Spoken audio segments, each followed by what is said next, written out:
Welcome to our backyard. This is the Backyard Philosophy Podcast. We are two friends having a discussion after everyone else has passed out or gone to bed. Grab a drink and listen as we discuss everything from automation, space exploration, and why the meaning of life is 42.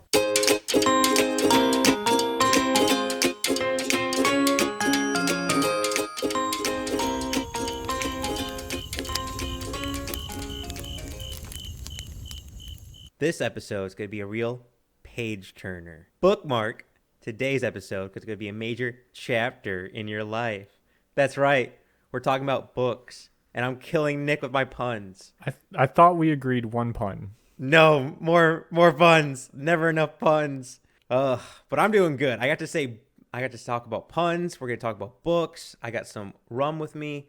What about you, Nick? How are you doing? I'm doing great. I got some Coors Light, and you know we talk about books all the time, but now we're going to only talk about books.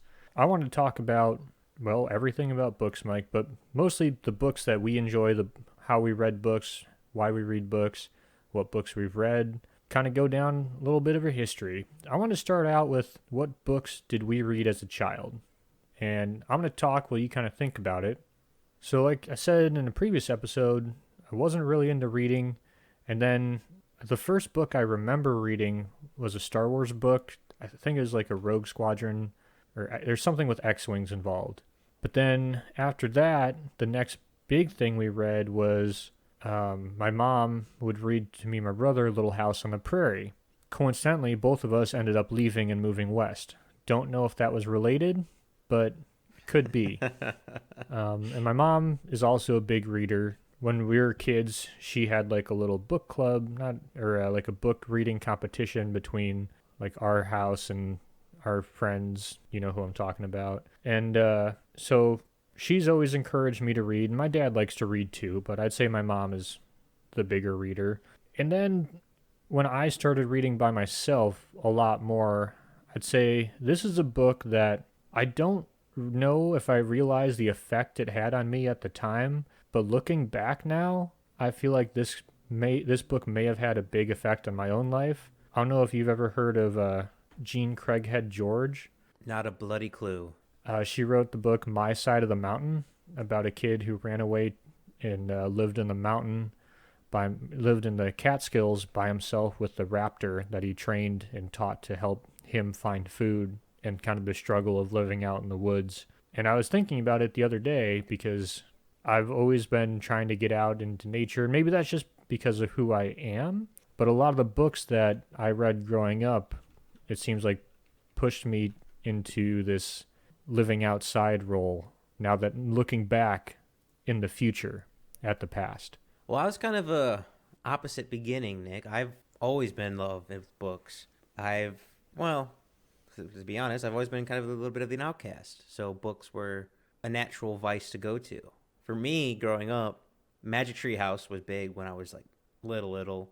But one series that really captivated my love for reading was Percy Jackson and the Olympian series.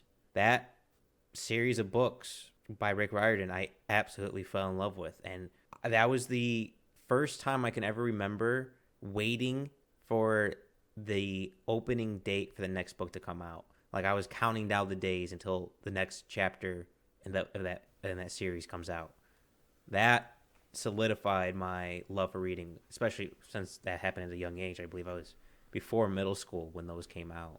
I also enjoyed the Magic Tree House books. Also, I don't know if you ever read any of the Choose Your Own Adventure books. I feel like it's probably around the same age. But I totally forgot about waiting for books to come out at midnight. So that's not a thing anymore. Yeah, isn't it? It's so, it was such a big part, especially if you fell in love with an author or a book series. But to answer your question, Nick, I was more of a Goosebumps telltale rather than a normal telltale. Like, will you go through the creepy door or up the stairs? And those kind of the Goosebumps series telltales were kind of my go-to. Yeah, I never got into Goosebumps, but I remember seeing those books everywhere. Everyone loved those books. I'd say I can't really remember all the books that we went to the store like pretty early or something. I know the one time I think we did it was Harry Potter, and that was probably, I know a lot of people did that for one of whatever Harry Potter it was at the time. So this is gonna be a hot topic issue, but I'm not the biggest fan of the Harry Potter books. There, I said it. It's okay. I was really into them, but now, well, maybe because I don't really watch the movies. I read all the books, but I wasn't as big a fan of the movies, so it's kind of like I read it and now I'm done with it. Doesn't It's not really one I want to revisit, so I'm not gonna hold that over you. It's amazing how the love for the book can completely change your influence on the movie. Of course, the book's always better than the movie, but it that perspective it gives on the story is night and day. For sure. Speaking of fantasy, did you ever read the Aragon series? I'm trying to remember how to pronounce it. Those are the dragons on the cover. Oh, yeah, yeah. Yeah. There were three. There was uh the red one, which was the third book, but I think it was Eldest. I think it was called something like that. Yeah, I remember those books. Yeah, those are another good fantasy book from back in the day. Those are big too. Yeah, that was those were I would say in our middle school, Nick, of when those came out, and those were everyone was reading them. Yeah, and then I have another book that I kind of want to bring up that kind of bridged my reading gap from like young adult into adult books. I don't know if you're familiar with the Clan of the Cave Bear series by Jean Auel. I am not. I hope that's how you say your last name. I have no idea. But this is a series of books about a Neanderthal woman who joined a clan of Homo sapiens and kind of basically how society functioned in the end of the Neanderthal, beginning of Homo sapien reign, kind of. So traveling through an old Europe or old wherever it was, I don't even remember, but just an old, you know, land with all these different cultures and taken from one culture, enslaved in another, and just all sorts of interesting things that I never would have thought about without reading this book. I went down a similar avenue, but a different direction. I, at this time, my period, fell in love with the story of Atlantis.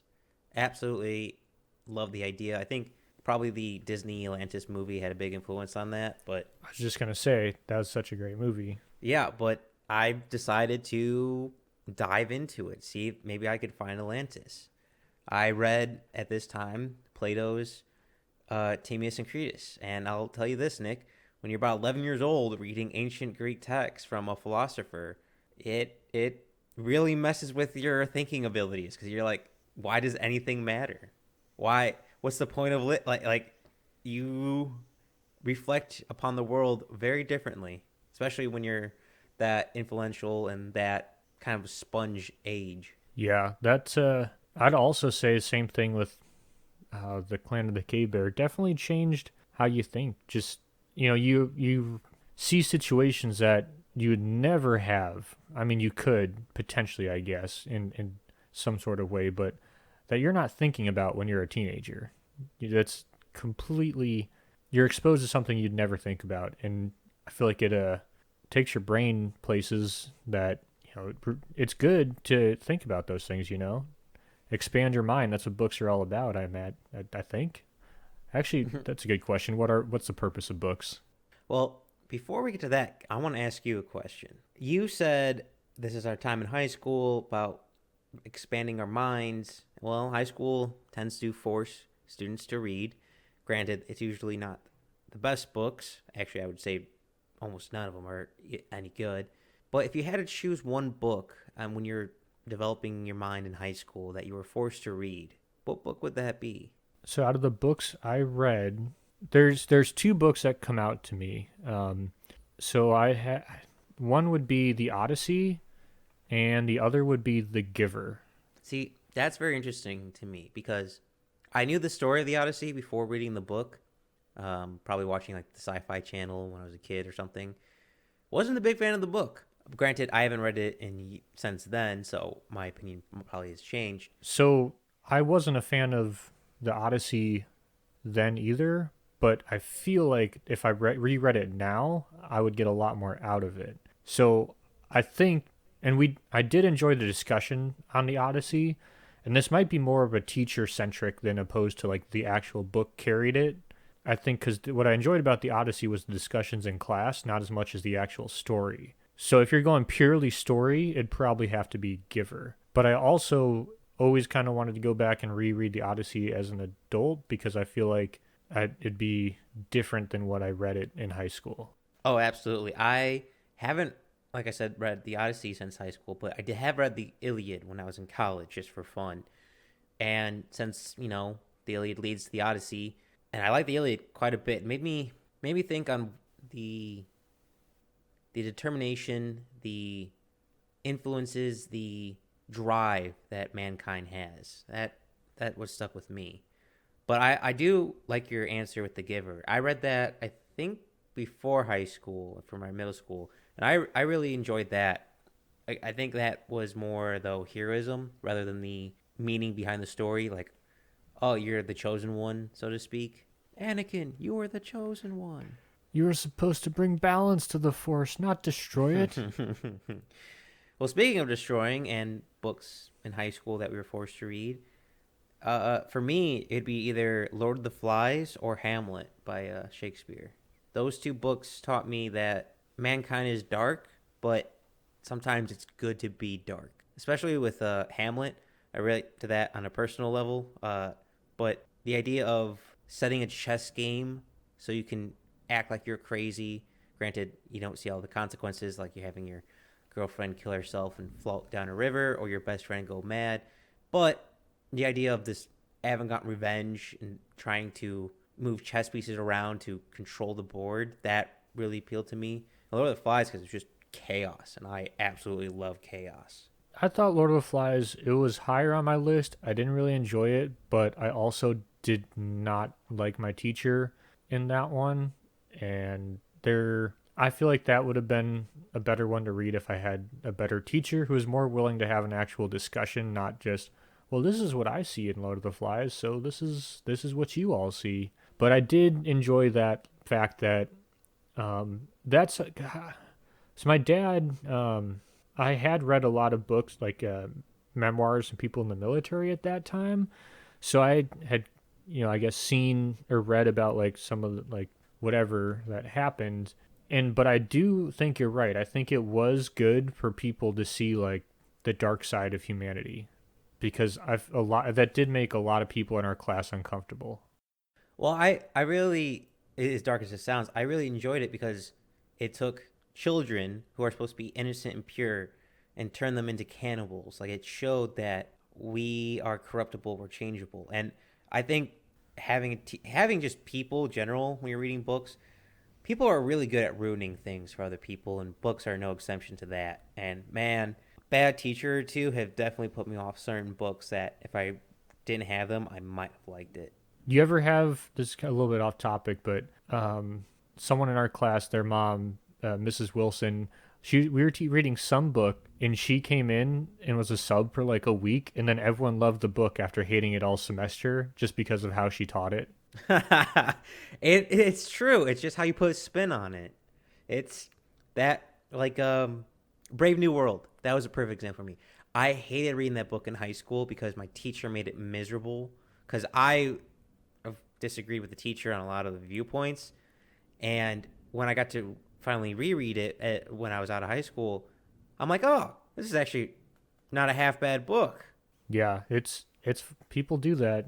I think it's almost like you can't read a book when someone says that the book is so much better than the movie because you come in with all these expectations. It's really important not to like spoil a book almost. Oh, it's the best when you're just wandering a bookstore and you come across a book. It just kind of blindsides you with joy and happiness. So there's been, tons of authors over thousands of years. I want to ask you about the classics, Mike. What are your favorite quote-unquote classics? And to help you define that, I'll give you two of mine. So my all-time, I don't know if you call this a classic. It might be a little too recent, but Old Man and the Sea by Ernest Hemingway. Probably, I think, one of the craziest stories. Just the writing is amazing. You can picture everything. I love that book. I read it in I can't remember when, and then I bought another copy, and I keep it in my truck just to read if I ever get bored and are waiting somewhere. So don't hate me. I have yet to read that book. Oh, you motherfucker. Oh, I thought you were going to say you Oh hated no no it. no! It's on my list. I have yet to read it, but I I count that as a classic. I am a sucker for the classics. So, like I mentioned, Plato. Plato led me to Socrates. Huge fan of Socrates. Uh, Fahrenheit 451. All the like the original monsters, Frankenstein, Dracula. I was really lucky. I have my great great grandmother's book collection. So I have books. I have about 100 books, all first editions from like 1870s, like when they were first like published, of all like the classics, like uh, Moby Dick. Well, I think Moby Dick might have been his second or third edition, but I have all 1800 books of the classics. So I read those very carefully, not to mess with those. But one that is actually a little bit newer than Old Man and the Sea, which I kind of consider a classic, was Atlas Shrugged. That was that's definitely in my top 5 favorite books of all time. Yes, that's reaching into another category we're going to talk about, but I love Atlas Shrugged. That's one of the stories I identify with personally. Um, can't say enough good things about it. I also enjoy the fact that I feel like reading that book together in our little book club spurned this entire venture. So there's also that. Before we get into Atlas Shrugged, because I feel like we could talk for that book about a minute, I want to go back to the classics for a second. Yep. So I think the classics, to me, they're ageless. When I read memoirs or doing research and I look back at people 200 years ago talk about their problems, stuff like that, you could change that into a text and it sound like modern day. Granted, their word choice is much better than current day society, but it shows me how human everyone is throughout the ages. And some of these classics, like Huckleberry Finn or The Adventures of Tom Sawyer or Moby Dick, those just stick with you. And the classics, they're ageless. They can transfer the times. And I'm wondering, Nick, what have you gathered from the classics, especially Old Man and the Sea, since you love that so much? Like, how does that influence your life today? Well, so Old Man in the Sea, I'm a big fisherman. I love to go fishing, love being out on the water. And I always think about this, what I think the moral of that story is he almost like lived off his catch in the ocean, and he brought this great fish back, but the tourists at the end weren't, they thought it was a shark. They didn't recognize it as being this fish that this man caught, which was incredible. And so you're not out there fishing for these other people, you're out there doing it for yourself, which I think is a lesson that most fishermen also agree with. Well, that's just a lesson in life.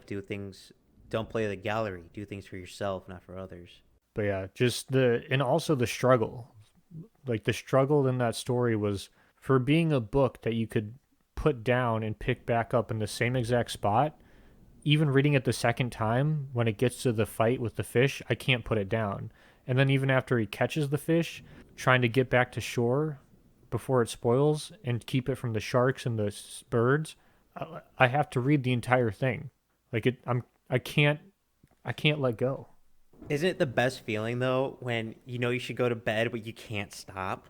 And a book that you don't want to read it because you don't want it to end, but you can't help but put it down.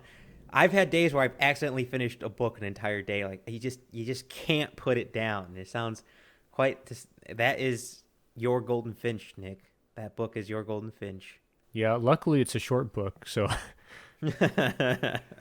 relatively short. But yeah, so another one of my favorites that's a classic. I don't know if you've read this one. It's A Connecticut Yankee in King Arthur's Court. And my dad, I picked this one out with my dad at a Barnes and Noble, just looking for something to read. It was on sale. And holy cow, this book is entertaining. Give you a brief summary. This guy's from like I don't know, like the 1920s, 30s, whatever, gets hit by lightning, goes back into medieval times, and he has to survive. Luckily, and he's about to be hanged for being a witch or something. It's been a while since I read it because his clothes are all different. But luckily, he remembers that there's supposed to be a full moon, or what's it called when the sun or the moon goes in front of the sun? Eclipse. An eclipse. And so he tells the people that he's gonna take away the sun if they try and kill him. And then the eclipse happens, and then they think he's a wizard, and he just uses his like basic knowledge of like how the world works to convince everyone that he's like this genius, this wizard. It's pretty funny and just interesting. Another one is hard to put down. Well, that one is actually on my bookshelf. I can see it right from where I'm sitting, and that's still on my list. I've yet to read that one. I think you of all people would enjoy that one. I don't know. For me, I guess when I think of classics, a lot of my classics that I go to are less comical, like The Count of Monte Cristo, The Man in the Iron Mask, Dracula. They have more of a serious tone to them. I don't know. Again, maybe two sides of a coin. Maybe we're just going different avenues of classics. Chance, have you read any of those? I haven't read any of those. My reading tends to be in high school. I'd say my reading was more science fiction, pretty much anything Star Wars. And then I read a lot of thrillers like Vince Flynn, and then now I read a lot of books about nature. So I only randomly would read books like that. I know my mom is going to give me a lot of shit because she bought me Moby Dick, and it's sitting on my bookshelf right now next to my bed, and it is on the list. I know. Why does the list always grow so long? There's so many books in so few time. Well, it takes 30 seconds for someone to recommend a book, and it takes you months to finish one. Ugh. I'm not gonna lie. One of my favorite things to do if I have like a day off is just get a cup of coffee, put my feet up, and read a good book. That to me is like a perfect Sunday. So I can't just do that. I need to do something, and I feel like I got this from my dad. But what I'll do is I'll go hiking somewhere and like for a couple miles or something, and then set up my hammock and then read wherever I'm at. Unless it's a really good book, and then I'll just start reading it. Is when I go to bed and just stay up all night. But I don't know. I can't just sit down and read unless I don't know, gotten stuff knocked out first. Even though I love reading, I feel like I need to accomplish something before I can relax. I understand that, but I find it very interesting. So back in my old place, I had a chair, this beaten down leather chair, and it was like a montage. Like as I would read a book, I would like start rotating in it. Like I'd be sideways in the chair, I'd be upside down in the chair, laying back in the chair. I would be on the footrest, et cetera, et cetera. That was like my spot to read. I prefer to be a cozy reader, I guess, where I have my spot, kind of relax. I like being in the sun when I read, but I've yet to hike out, set up a hammock and read. That sounds quite enjoyable, though. I got a spot. Perfect. Yeah. So here's a question we've kind of touched on, but do you have any books that you read that then entirely change your perspective on something? This is going to sound kind of cheesy, but The Martian. I liked the book. I thought it was a pretty good book, not fantastic or anything like that. But the author's writing style, I absolutely fell in love with. The author's writing style influenced me to truly start working on my book because the way he wrote it was just so natural, like how I would speak. And it just kind of clicked with me where, hey, this traditional writing style of Shakespeare or, Great Gatsby or, fiction books of where like Lord of the Rings, where it goes on and on. It doesn't always have to be like that. You can have this completely new writing style. And that really hit home with me. What about you, Nick? So for me, a book that changed my perspective would be The Eternal Frontier by Tim Flannery. And it's a book about North America, starting when North America was essentially a rock, all the way until now, detailing the evolution of all the organisms that live there, from the evolution of the trees to the when mammals, reptiles, all of that, how they played with each other, how the geography shaped the evolution of all those animals, how species coming from different parts of the world then interacted. Like, did you know camels originated in North America? Yes, and they are also built for cold climates. Okay, well, it was a surprise to me. But his writing really changed my perspective on invasive species because pretty much everything in the world has at one point lived somewhere else. And even if it takes thousands of years for that environment to adapt to the new species that was introduced, it's our method of looking at something as invasive in human terms is so low. It's if it's been here less than like 50 years, it's invasive. But in another 10,000 years, like nature's time scale, it's not going to make a difference and the environment will have adapted. I guess it really changed my perspective on, and it kind of drove the nail home. I mean, I've been given this perspective in college because growing trees, a couple 200, 300 years isn't a large time scale for me to fathom just with fire return intervals and looking at the landscape in that measure. But now I'm looking at the landscape in thousands of years intervals. And so it really changed my perspective on how nature and time interact and how small a blip we really are in the actual time frame of not just North America, but this planet. So two things. One, have you read Time Machines by H.G. Wells? No, but I did. Oh man, what else did he write? I read a book War of by the H.G. Wells Worlds, that I really liked. Invisible That was Man. it. War of the Worlds. I did. That's the classic I liked. Well, I highly recommend Time Machine if you like the idea of perspective on time. If I can go back and add on to my answer, The Martian was more outward influence, but inward influence. It would either, I can't remember which book it was by Socrates, but I just remember this. He asked his fellow philosophers, going, "How do you define color?"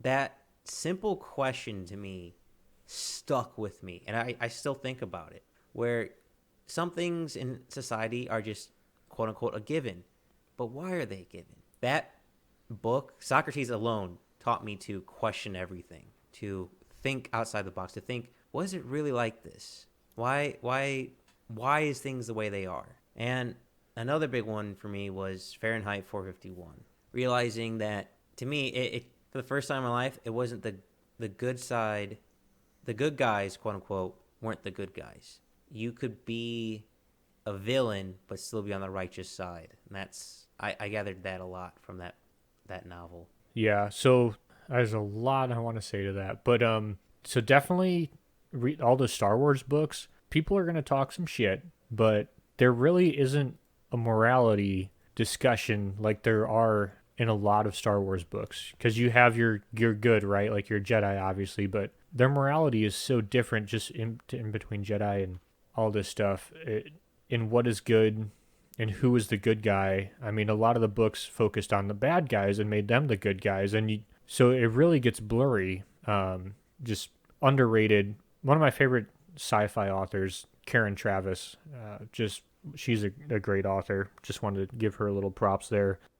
But so this leads into my next question, or for you, Mike, while I answer something you said.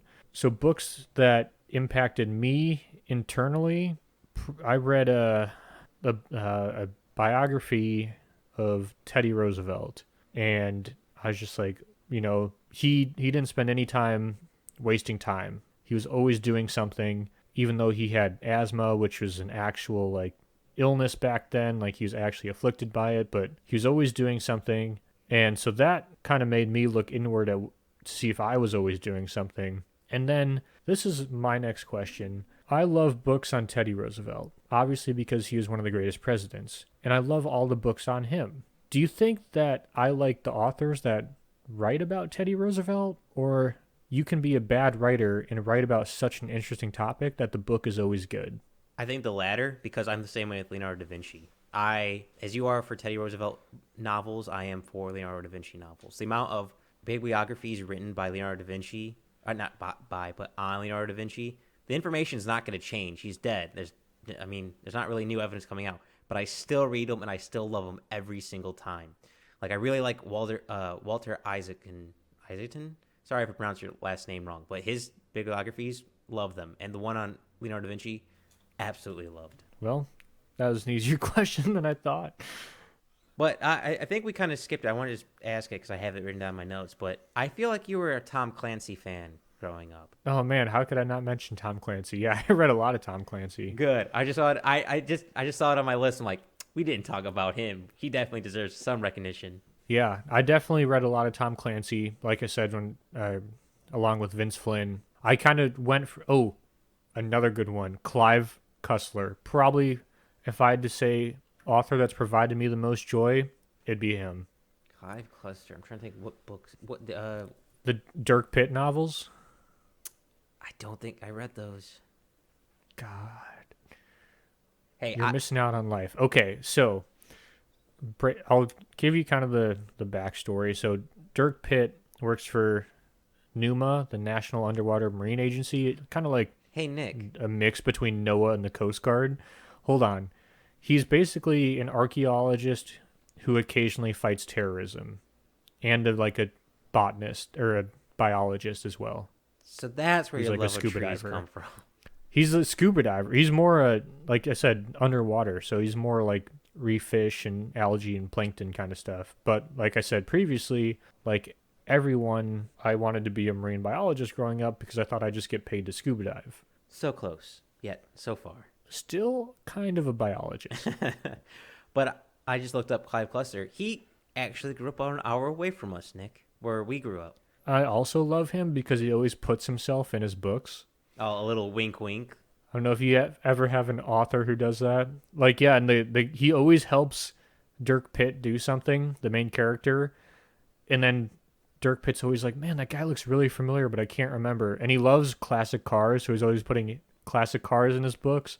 Each book you have like an environmental issue or something that the government needs help with. Like Dirk Pitt and his sidekick Al Giordano go and investigate, and then Dirk Pitt ends up with some woman and saving the day from terrorists or something, or some population from some chemical leaking or whatever, and then also getting a classic car. And Dirk Pitt embodies the dream. Like, do you know where he lives? He lives in an old airplane hangar, and he just lives in a little side of it. The rest is his collection of classic cars. That is kind of the dream. But you made me think of a question, Nick, and I don't know if you want to ask your question first or you want me to ask mine. I kind of forgot my question, so why don't you go? Perfect.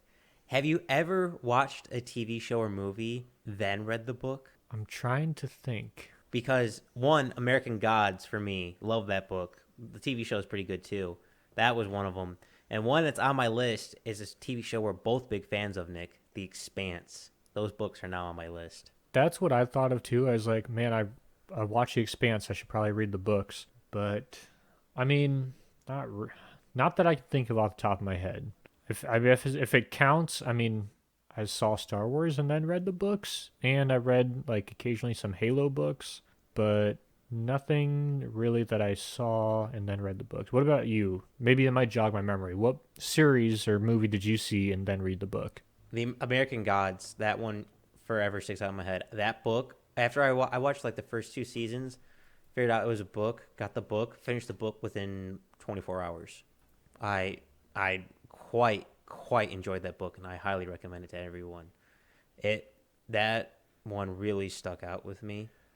Okay, real quick, did you ever see the meme that's like the most untrue thing Disney ever did is show Zeus as a loving husband? Oh yeah, that's funny. That's funny. I'm trying to think. Probably Jason the Argonauts too. I think I saw like some bad 90s movie of that and then eventually read the book on that. Yeah, I'm sure my mom's gonna be like, "You saw this movie and then you read the book," and I'm like, "Oh, I forgot." So we've been talking about a lot of good books, fictional books. What's the best reference book you've ever read? Oh my god, there's a lot. As an engineer, you collect a lot of like machining books. I have this one book. It's 1001. I can't remember the full title. 1001 Gears and Mechanics of the 1800s. Like just like machinery of the 1800s, how the gears work, what's the ratios. Utterly fascinating to me because like you see the inner works like a Swiss clock of how everything works. Reference that quite often. I have a 1960s books on mining, like digging in the dirt, that tells me like all the recipes for explosives. I have dozens upon dozens of reference of science books, quantum physics books, philosophy. Like the reference books is quite large in my library. What about you, Nick? What are reference books that you have? So I didn't even realize this. So my wife, she ordered something from Thrift Books, which is where we buy a lot of our books from because it's pretty cheap. But she wouldn't tell me what it was, but it's sitting on the desk next to me, and it's 52 Loaves, One Man's Relentless Pursuit of Truth, Meaning, and a Perfect Crust. So it's my wife's unofficial nomination. But for me, this might be, I guess I should do something related to my industry, but the best reference book I've ever read is a book called Reading Trout Water. And it's essentially how to look at a river and figure out where the fish are. It is, for a reference book, I cannot put it down. I reference it all the time. It's such a good book. The illustrations are perfect. I learned so much from it. Like, even for just like kayaking down a river, I am much better at reading the water, figuring out where rocks are, and can look at a river and tell you kind of the topography below it. It's just such an interesting book. Cannot recommend it enough to anyone who likes to fish on rivers, fly fishing, whatever. Just would highly recommend getting a copy. Interesting. We are definitely creatures of our habits and definitely creatures of our hobbies. That's definitely for sure. I don't know how you'd classify this, but maybe books that kind of you didn't realize until later affected you. The book Tribe by Sebastian Junger. It's a pretty short book, but it has almost like a cult following. Like when people talk about Tribe, it's kind of the same energy people talk about the Boondock Saints. It's like, oh man, like you read Tribe, like we can be friends. Now that might just be the circles I'm in. It's very popular with people in Wildland Fire, and I think it also has a pretty big following of people in the military. It talks a lot about the reason why humans bond so closely to each other in somewhat stressful environments. But it also talks about how humans have interacted in the past and as a way of explaining how humans interact now. And I gave it to my dad to read, and he enjoyed it. But I wish I had it because I always want to go back and look at it because it really explains a lot. It really almost kind of, I know we say it all the time, people say it all the time about how we are really apes, but I think we overcomplicate a lot. And so just looking at it from almost a simpler perspective, which I think is what this book did, helped a lot more people to understand the decisions that people make. I can relate to you say something, you bond over the book. Every time I say, who is John Galt, and someone actually gets that reference or that quote, I know, like, okay, we can be friends. We're on the same page here. That's what I was talking about in fashion, where you wear like one t-shirt from a company that's not like a well-known company and someone recognizes it, or you see someone at the airport wearing that brand and it's like, oh, there's my friend. It's the same thing. Like, yeah, if someone can recognize who is John Galt, oh, friends. Yeah. Friends, we found an oasis in the desert. Oh. But once again, we come back to Atlas Shrugged. That was such a heavily influenced book on my life. I'll definitely say that. Yeah, I really did enjoy that. What's your favorite like series?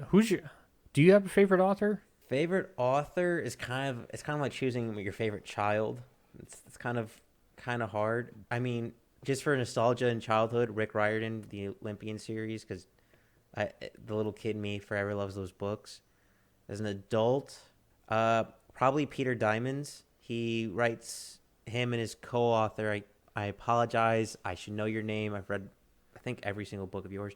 They write kind of scientific books of projective of where technology is going, new stuff coming out, how it influences, who are the CEOs and why this matters. I really enjoy their books. Like Abundance, I think, was like their first one, if I'm not mistaken. What about you, Nick? That's a tough one. I mean, if I had to put it in top 5, I'd probably have to go Clive Cussler. And then I'd also have James Michener up in there. He writes novels about kind of a geographic area. I'd probably have to throw Tim Flannery up in there just because The Eternal Frontier was such a good book. Karen Travis. And then I don't know where I'd go after that. But yeah, it is hard to narrow it down for sure. I don't know if I could give you just one. It depends on the context. I guess it's kind of like someone asking, who's your favorite band? And you're like, well, it depends what kind of mood I'm On in. my mood. Well, that brought me to an epiphany of thinking of when you're reading a book, Nick, do you read it watching the character or do you read it as you're the main character? I read it at watching the character. So I guess that depends on the book, right? Like obviously if I'm reading a series like Clive Cussler, there is a main character. But when the author doesn't describe the main character as much, I don't know. I really yeah, if it's I'd say it's rare that I put myself as the main character. I usually imagine him, even if it's completely fucked up and like not at all what the author is going for. Even after reading it, once I've gotten the picture of the main character in my head, like that's the way it is. That's it's amazing how humans' imagination develops their own characters, but I'm the opposite. I tend to it might be my ego, but I tend to put myself in the main character's shoes. I don't know what that says about me. Yeah, I don't know. I got another honorable mention for favorite author. Did you ever read? I think it's Piers Anthony who wrote a book or a series of books about Xanth, which is like a mythical world. I don't know. It's a novel, but he basically like created an entire world and all these characters, and it's just such a his writing style and the world itself was so interesting. I think that's why you and me both. You have a very high interest in explorers, but uh, growing up, I read all these books about all these different worlds, and so it made me want to check out all these different things. I imagine, but I'd have to put Piers Anthony up in my favorite authors one. Xanth was definitely just an interesting novel. Just I really enjoyed science fiction and some of the fantasy just because just man, the worlds are crazy. Like there's it really let the imagination go. I'd be willing to wager that the more books or what type of books you read heavily impact the person. Well, that's kind of how you're saying, but if you read more traveling or adventure books, you have more adventure or traveling qualities. Like maybe those books call to you. And Nick, we both moved quite far away from where we grew up, and we both grew up reading books on traveling adventures. And God, the amount of different worlds. Oh, Hitchhiker's Guide to the Galaxy. Can't believe I forgot about that book. Uh, Sorry, ignore that. But anyhow, having reading books about adventures and traveling, that makes like a call for the wild, pretty much. And I can't agree with you more, Nick. Of the beautiful worlds created by a person's imagination that we can just dive into, makes me want to explore and create more. Yeah, definitely. I mean, it is the storytelling of creating worlds, and that's something that I think I got from all the books I read, but specifically from a lot of the Star Wars books, and that I really appreciate about certain video game series, like say Mass Effect or something, when they create worlds that are believable with a story behind it, and then you play other games where or read books where the world isn't believable. The ability to create a believable world, even if it is unbelievable. Like, I'm trying to think of a good example of, If you don't lose track of time while you're reading or playing it, it's probably not a good story. yeah, like, it's kind of like The Matrix, right? Where, the world where everything was perfect, no one would believe. Like, you can't just create a perfect world. There has to be some semblance of strife in it. Yeah, you could like look at Dune. I don't know if you ever read Dune, I Nick. didn't, but it's on my list because I'm like I said, a huge Star Wars nerd. I'm really looking forward to this new podcast coming out on this. It's about the books that inspired like George Lucas and Star Wars and the world that he created, and it's all about like the kind of the rise of science fiction, but and the morality of Star Wars and stuff. But Dune is definitely one of those books that every sci-fi lover talks about. Like it is iconic in that world as like the precursor of everything. But it goes completely on par with what you're saying of where it's so ridiculous, but yet it's still based on like there's like no matter how crazy it is, there are still rules. Like there's still structure to the craziness, so it makes it believable. Like the names, the air, the the powders everyone's fighting over. It's completely insane, but there are rules and they follow the rules, and you get lost in the story. I highly recommend it. So I had a question for you. Are you a big? It doesn't seem like you're a huge, or maybe not as big as me, like a science fiction, fantasy kind of fan. You seem to be more rooted in reality, and occasionally delving off into science fiction. But it doesn't seem like it had as big of impact on you as it did me. Maybe. I'm a big sci-fi and fantasy fan, but the biggest impacts on me have always been more dystopia books. As weird as that sounds, like Brave New World, Fahrenheit 451, Atlas Shrugged. Those books had the more heavier influence on my life. I don't get me wrong, like I loved reading Lord of the Rings when I was growing up. I love Aragon series. I love, again, Olympian series is probably always be my favorite series.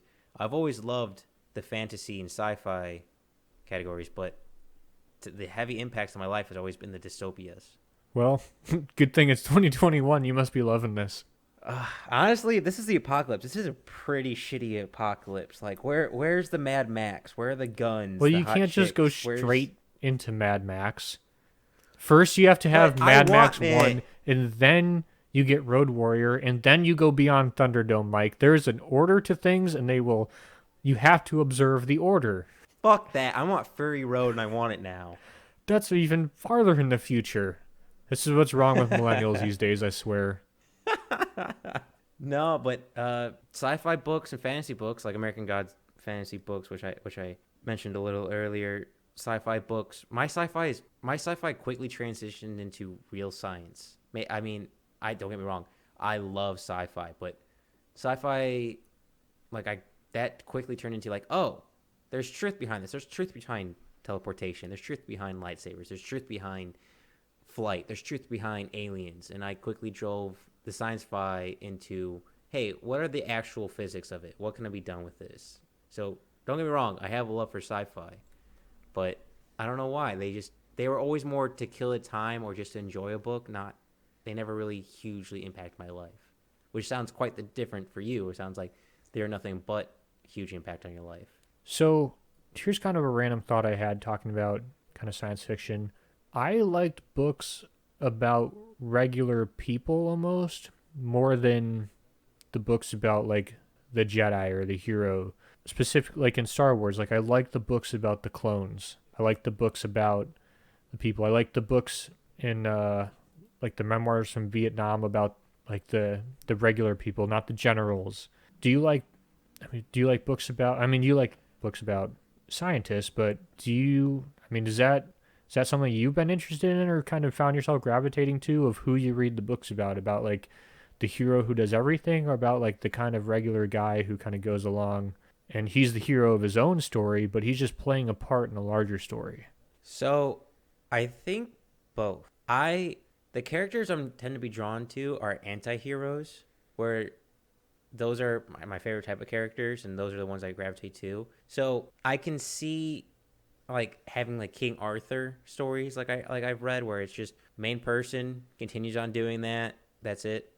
I definitely gone with that, and also some sideline characters, like they contribute to, like the mission, like they're like they completed a battle in the war, and that battle was huge. That was a story, but wasn't the entire war.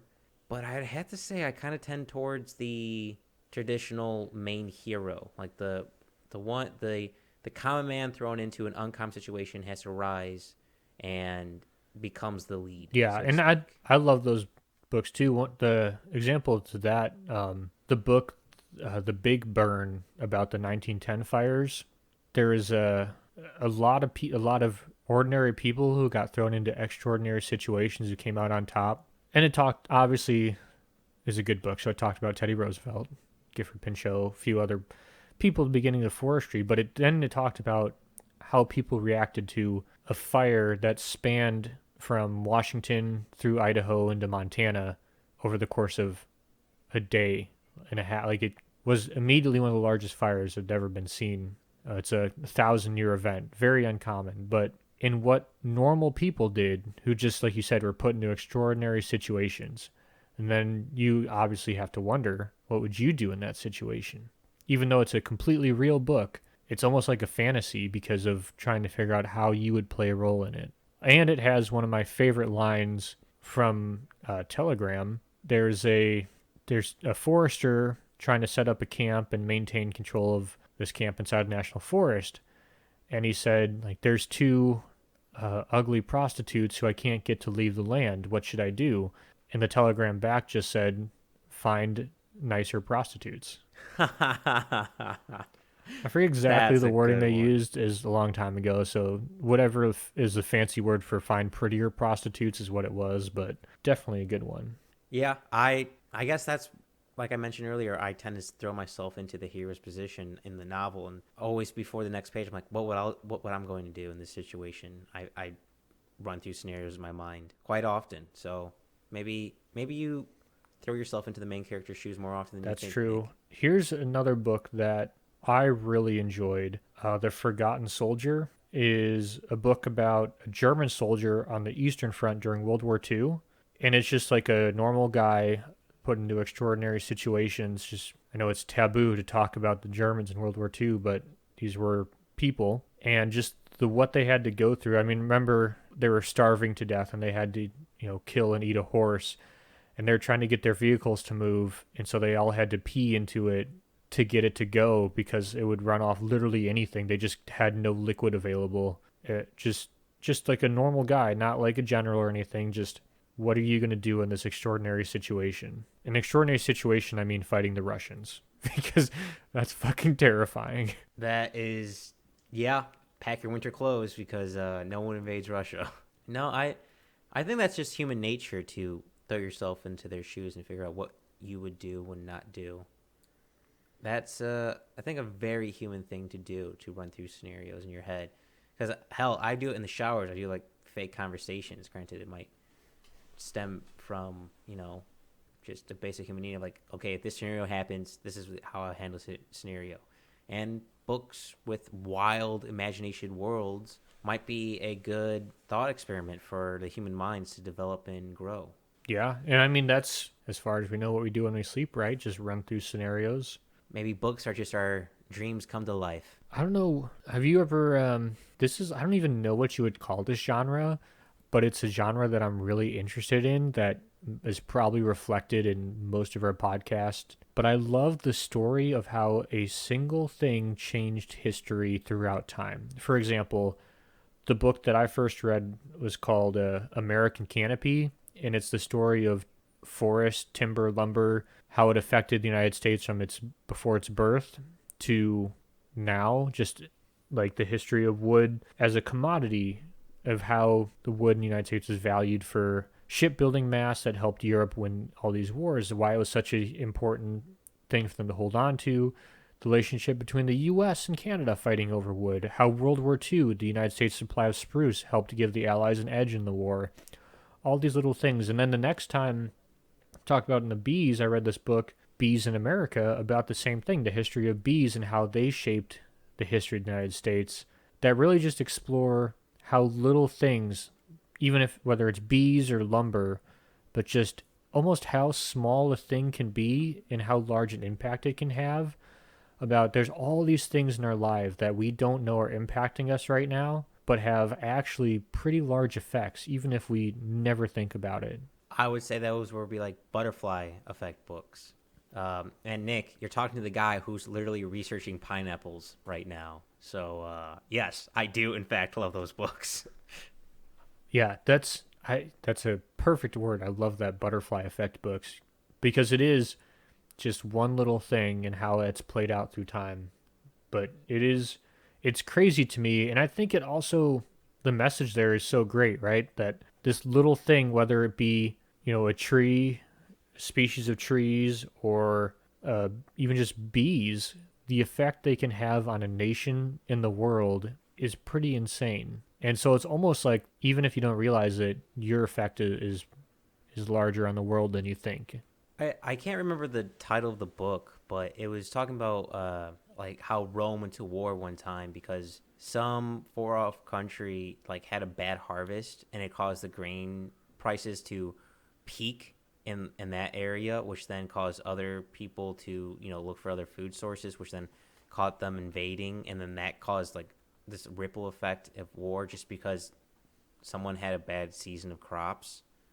That's always interested me. And Also, the story of Alexander the Great, where his mother may or may not have had his father assassinated, so simply her son could rise to power, and he would not go on to conquer the known world at that time. Just little things like that. Even Greek myths. I'm a sucker for Greek myths. So, say like Achilles, where his father dipped him in the river Styx to protect him from every blade, but he was so scared of losing his son, he pinched onto the baby's heel so he couldn't let him go, and that was his weak spot. And now Achilles' tendon will forever be known throughout history, and it's all because of the Iliad. That one novel, that one book of one little thing, how it impacted, even though it was probably fiction, even though Troy was a real city, echoes throughout eternity and caused huge ripples in science, mathematics, the whole world. Yeah, definitely. Yeah, definitely a topic for me. Obviously shown through those books, but even The Eternal Frontier by Tim Flannery and the Michener books as well. I do enjoy the stories of where one person's impact, like you said, can have a ripple effect through the rest of history. If you zig instead of zag, things turn out way differently. Hey, I did remember a movie that I watched and then read the book. Ooh, what is James that? Bond, Casino Royale. I saw the movie and then I read the book by Ian Fleming. There's a book on Casino Royale? There was originally a book and then it became a movie that became way bigger than the book. Interesting. I'll have to look into that. I like the James Bond films. Originally a book, Mike. Blowing your mind? Everything's originally a book. Ooh, we might get, this might be a 2 hour long podcast. We go down this rabbit hole, but top of your head, what is probably a couple of the movies or a couple of the books you read that were way better than the movies? I mean, besides everything, the one I can think of, Black Hawk Down. The book, so much better than the movie. Like, unreal how great that book was by Mark Bowden. Inkheart comes to mind for me. What's that? I don't know if I've ever heard that. It's a fantasy book where certain people in this world, when they read a book, they're called silver tongues. They bring it to life. So there's two major worlds, and the silver tongues can bring people out of that world into their world. And when those silver tongues read books out loud, they, if he read like like Aladdin with like thieves and all the gold, all that gold will come pouring out. And it's about this father, daughter, and this tale of them trying to find this book to send like the villains back and bring their family back. It's a really good book. They tried doing it a movie with some actually pretty big names like Brendan Fraser and the guy who plays Vision, who I always forget his name, even though I like him as an actor. But boy, did that movie suck. Like, I understood what they were trying to do, but they just try to cram too much in. It was not good. Just read the book. Yeah, I imagine. I do have to say that I think part of the reason that I mentioned Black Hawk Down is because the movie was good. Like it was a good movie. It's just you can't beat the book. I mean, it's been done before. I'm trying to remember. That's probably a better question of what movies are better than the book. Is there any? I feel like I've seen one and I was like, oh shit, that was the one. You got to have a pretty bad book to do to do that. Okay, so it's kind of, I don't know, what are some, we're kind of nearing the edge, and unless you had some, I'm just going to close out with honorable mention books of books that maybe we didn't talk about, but you thought were good books that you want to give a shout out to for whatever reason. I know, here, I'll give one, the book, The Thief Lord, I read in... Oh, that's such a good book. I read that, I kind of remember to my mom, I just called her because like, hey, what's a book that I'm forgetting to mention on this list because I know you're going to bug me later. And so I read that book to her while she was painting, which not only is a good book, but there's a good memory there. So I guess before we get to honorable mention books, do you have any good books that you just have a good memory attached to? Oh yes. I'm trying to remember the name of it. It's a kid's book. It's like Ways to Chicago or something like that. It's about a brother and sister who move into their grandmother's house for the summer, and I just remember laying on my grandma's bed, and we would take turns switching off reading the book, and then once in a while we would pause, we'd go get some tea and honey for our voices, some snacks, talk about what just happened in the book, and go back to reading it. It was like a stormy weekend or something like that, and that book was absolutely wonderful. I still have it. I just can't remember the name of it for the life of me. Oh, that's okay. I couldn't remember the book until I I was like, yeah, it's the one with the kids and they live in the theater and they're in Venice, but I could not remember the book unless you showed it to me and she sent me a picture. But yeah, that's Such great memories tied to just reading the book, let alone anything else. it is funny though how such like a solitary activity can be tied to like, happy memories like that, I guess. I mean, reading's pretty solitary activity for the most part. Yeah, but yet we could all gather around a fire, read and tell stories. It's just human nature to tell a good tale, a good story. So I was looking up books or movies that were better than the book, and you know what the top one is? Oh God, what? Brokeback Mountain. Oh God! All right. Well, on that note, ladies and gentlemen, if you have any good book recommendations, we will always take them. There's always room for more books. So if you have any recommendations, please tell us.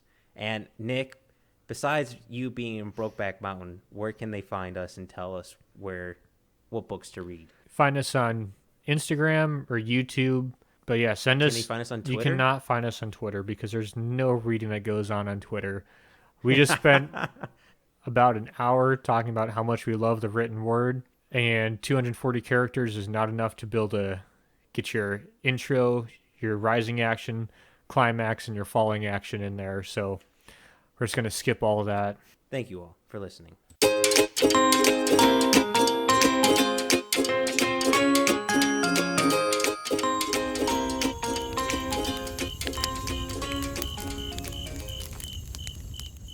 Thanks for listening to the Backyard Philosophy Podcast. We rarely finish a podcast without missing a point we wanted to bring up, so let us know what we forgot. And if you have a topic you want us to talk about, let us know at Backyard Philosophy on Instagram and Backyard Philosophy Podcast on Facebook.